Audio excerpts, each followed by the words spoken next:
আসসালামু আলাইকুম। আশা করছি প্রত্যেকে ভালো আছেন এবং সুস্থ আছেন। ইউকেতে স্টুডেন্ট ভিসায় এসে কিভাবে আসলে স্থায়ী হওয়া যায় সেই বিষয়ে জানতে চাচ্ছিলেন অনেকেই চাচ্ছেন যে আমি জাস্ট স্টুডেন্ট ভিসায় আসবো, পড়াশোনা তেমন একটা করবো না, আমার উদ্দেশ্য হচ্ছে ইনকাম। সো তাদের জন্য এই ভিডিওটা একদম বাস্তবতা আপনাদেরকে ধরে বলবো। Right now I'm going to University of Huddersfield for few things. I need to deal with the international office for admission purposes.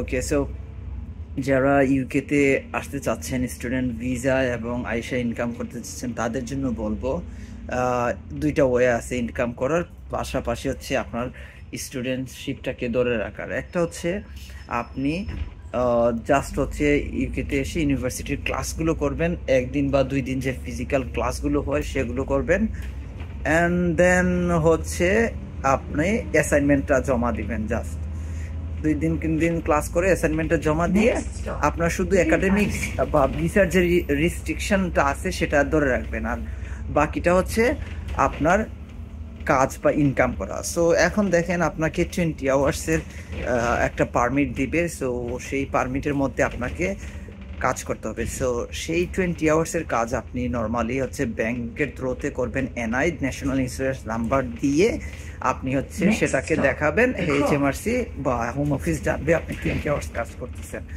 এখন দেখেন 20 আওয়ার্স ধরেন আপনি যদি 3 দিন বা 4 দিন কাজ করেন একটা শপ অথবা একটা কফি শপ বলতে পারেন, রিটেল স্টোর বা সুপার শপে যদি বলেন, আপনি সাপোজ ধরেন 2 দিন কাজ করেন, স্যাটারডে অ্যান্ড সানডে, বাকি কিন্তু 5 দিনের মধ্যে যদি আপনি কোনো একটা রেস্টুরেন্ট অথবা কোনো একটা কফি শপ, ঠিক আছে, এই জায়গাতে কাজ করেন, তাহলে কিন্তু আপনি মোটামুটি একটা ইনকাম করতে পারবেন। এনআই জব করে আপনি যেটা করতে পারবেন, আপনার পড়াশোনার খরচ না চালিয়ে শুধুমাত্র আপনার জীবনযাত্রা যেটা লিভিং কস্ট সেটা চালাতে পারবেন। 400 পাউন্ড যাবে আপনার থাকায়, আর খাওয়ার জন্য আরও 100 পাউন্ড, 500 পাউন্ড যাবে, 300 পাউন্ড বা 400 পাউন্ড আপনি সেভ করতে পারবেন।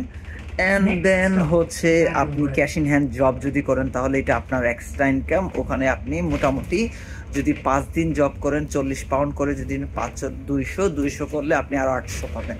সো 800 আর 400 আপনি 1200 পাউন্ড আপনি কিন্তু সেভ করতে পারছেন। এখন দেখেন 1200 পাউন্ড সমান হচ্ছে বাংলাদেশের 2 লক্ষ টাকা। সো আপনি বাংলাদেশের 2 লক্ষ টাকা কিন্তু স্টুডেন্ট অবস্থায় কিন্তু আপনি ইনকাম করতে পারতেছেন। এখন এইটা আপনাদেরকে দেখাইলাম যারা আসলে ইনকাম করতে চাচ্ছেন কত টাকা পর্যন্ত আপনি ইনকাম করতে পারবেন। এখন আসেন আপনি কম খরচে কোন কোন ইউনিভার্সিটিতে বা কোন এলাকাতে আসলে থাকতে পারবেন।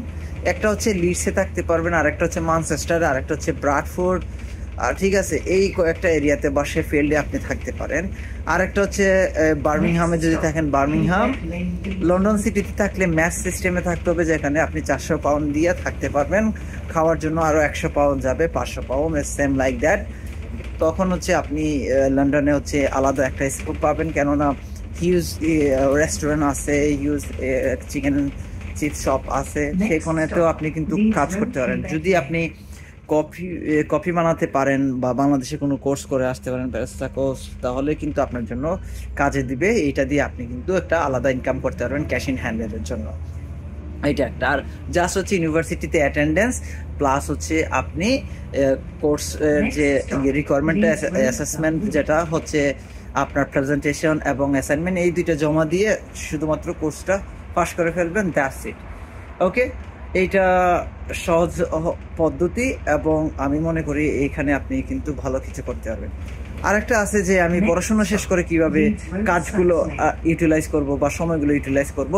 সো ভালো ইনকামের জন্য একটা হচ্ছে ওয়্যার হাউস, গুড ইনকাম, এখানে ওয়্যার হাউসে বেস্ট একটা ইনকাম জেনারেট করা যায়। আরেকটা হচ্ছে আপনি সিকিউরিটির জব করে হচ্ছে আপনি কি করতে পারেন, আপনি কিন্তু ইনকাম করতে পারবেন। সো সিকিউরিটি জব প্লাস হচ্ছে ওয়্যার হাউসের জব করে কিন্তু আপনি সহজেই ইনকাম করতে পারবেন। এই ছিল ভিডিওটা, ইনকাম করার জন্য কোন উপায়ে কোন জায়গাতে কিভাবে ইনকাম করবেন ভিডিওটা দিয়ে দিলাম ছাত্র অবস্থা, এবং ছাত্র অবস্থা শেষ করে আপনি যে ইনকাম করবেন সেটার একটা ডিটেলস বলে দিলাম। সো আপনার কাজ হচ্ছে এখন সেটাকে ইউটিলাইজ করা।